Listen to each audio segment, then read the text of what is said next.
Ano ba ha? Oh, kuya. Lamig. Narang kuya kiniki di ba na bagi advertisement? Balay sila penjara la dia. Papinjit kerpang kini. Like link bang ke shillongadvertisement.com. Pinyo buat kijing pedla. Bat ki berta ki shula. Link bang ke shillongadvertisement.com. Oh, tama. Bilay si Bon.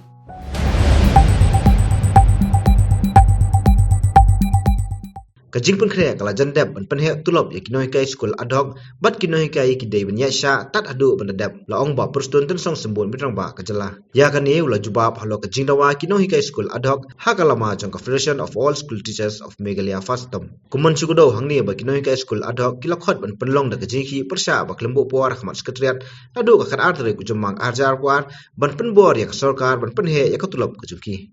For that, what can I say? In fact, last time I think the officers in the rank of officer secretary, along with the director, I think they met the association of the ad-hoc teachers, and they already explained. But I would like to just tell you now the preparation of enhancement of ad-hoc grant is almost in the final stage.